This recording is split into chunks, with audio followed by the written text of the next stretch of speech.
a bass line I did on my MS-20, and then a lead line I did over top of the MS-20. The bass line I tried to keep around a framework of E minor, and I improvised a bunch of stuff over top of that. So this is like basically 15 minutes of improvising some stuff till I got this music together over a drum track that I had done before. So I use Sony Acid, and what I'm going to do now is mix it down so you can see on the computer screen as I add the effects in and do the levels and stuff. So the music part's done. Now for the technology and the hearing part.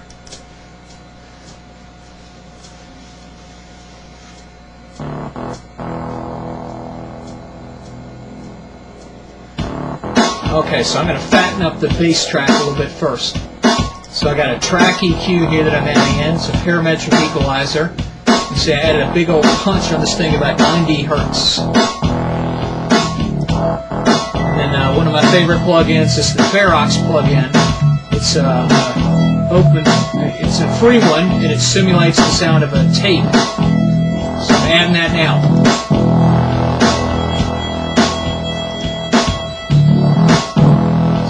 Really loud for the bass now, so I'm going to bring that down.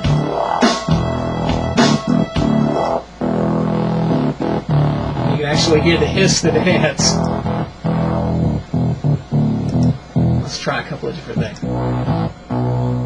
So that's supposed to be a reel-to-reel tape. There we go. So that's an analog tape that's totally saturated.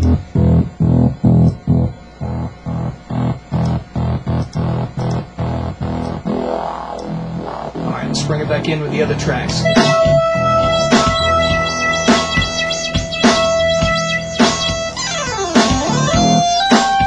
mute that guy for a minute.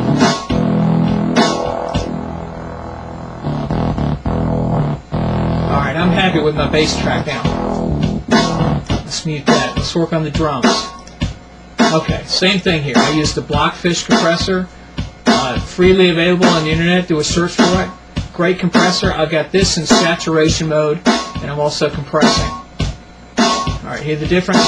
That's without it. Now I'm adding the compressor. So it's a little punch here. Alright, here we go with my favorite plugin. It's Analog Overload on the Ferox. Obviously they added a lot of volume. So let's bring this down to realistic.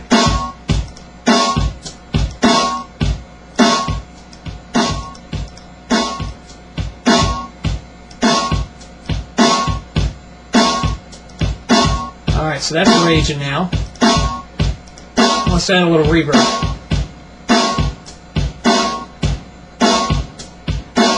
Let's get a little bigger room.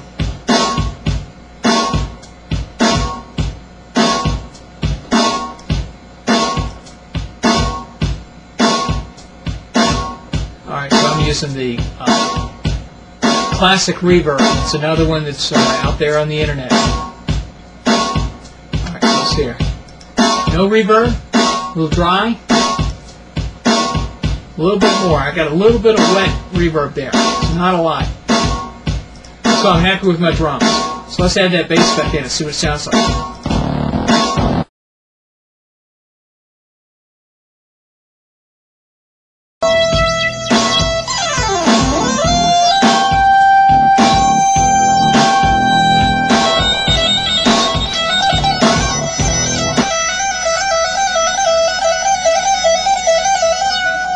A little bit more delay.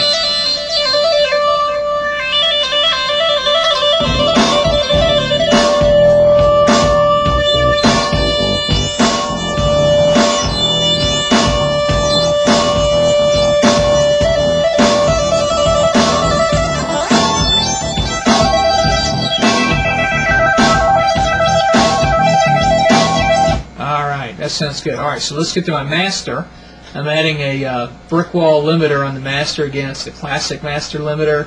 You can Google that, find it. It's a company that did it for free. They've got much nicer versions. If you want to pay them, they've got a better version. But you know, for basic track mixing, for me, this does great, and it's better than the ones that are built into Sony Acid to my ears.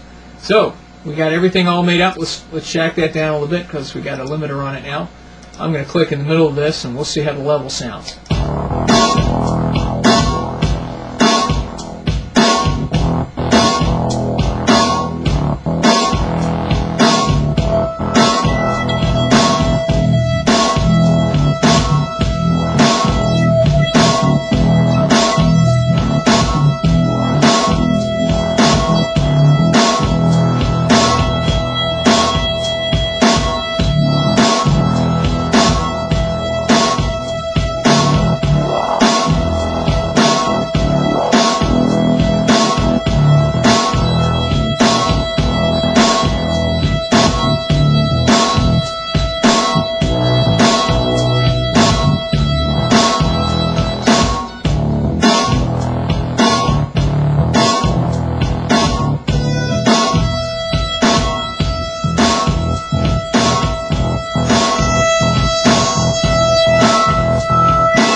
All right.